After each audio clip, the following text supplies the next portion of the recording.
नमस्कार दोस्तों, मैं आपका स्वागत करता हूं। दोस्तों, आज का हमारा विषय है मांग का नियम।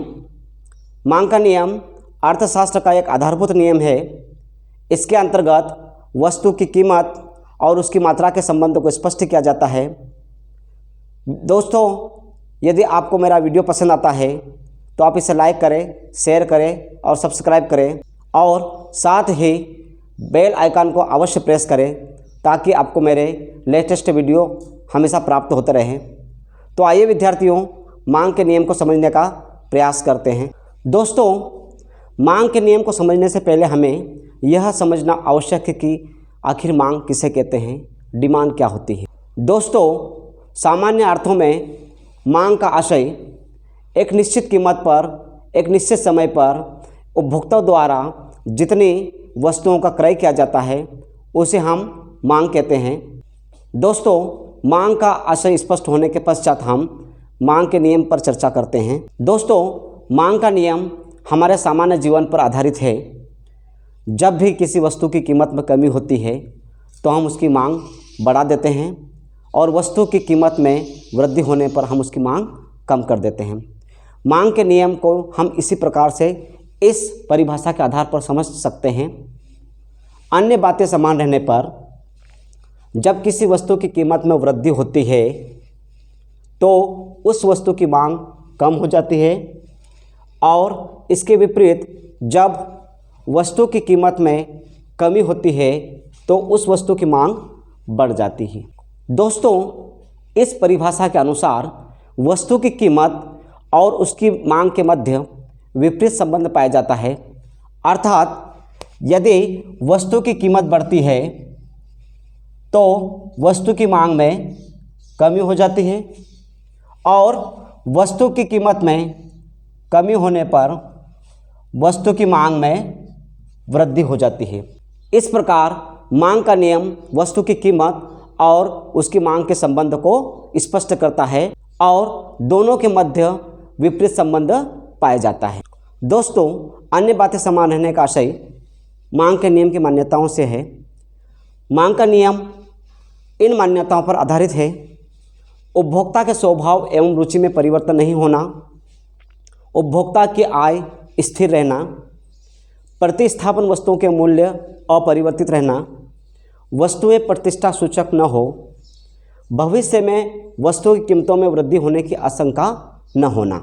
दोस्तों, यदि उपभोक्ता के स्वभाव या रुचि में परिवर्तन हो गया, उपभोक्ता की आय परिवर्तित हो गई, प्रतिस्थापित वस्तुओं का मूल्य परिवर्तित हो गया, वस्तु यदि प्रतिष्ठा सूचक हो गई और भविष्य में वस्तुओं की कीमतों में वृद्धि होने की आशंका होने पर मांग का नियम लागू नहीं होगा।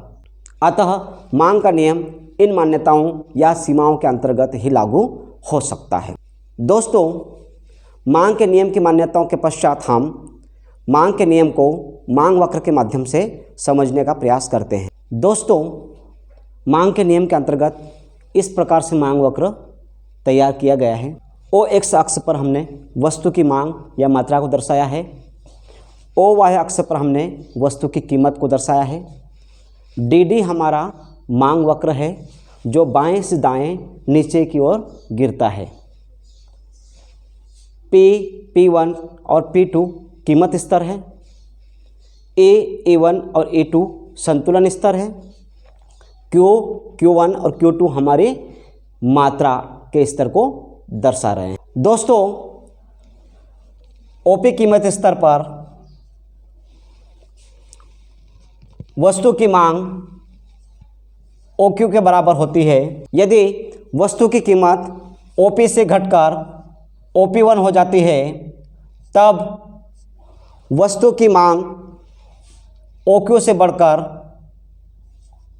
OQ1 हो जाती है और संतुलन बिंदु A से खिसककर A1 पर स्थापित हो जाता है।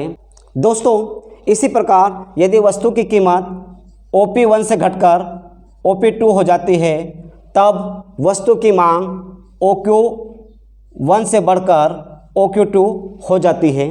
दोस्तों, इसके विपरीत यदि वस्तु की कीमत OP2 से बढ़कर OP1 हो जाती है, तब वस्तु की मांग OQ2 से घटकर OQ1 हो जाती है और वस्तु की कीमत OP1 से बढ़कर OP हो जाती है, तब वस्तु की मांग OQ1 से घटकर OQ हो जाती है और हमारा संतुलन बिंदु वापस A1 से A हो जाता है।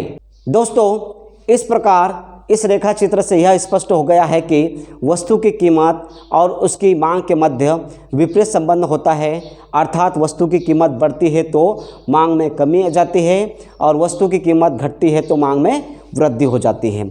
इस प्रकार हमने मांग के नियम को बड़ी आसानी से समझने का प्रयास किया है। दोस्तों, यदि आपको मेरा वीडियो पसंद आया है तो आप इसे लाइक करें, शेयर करें और सब्सक्राइब करें। धन्यवाद।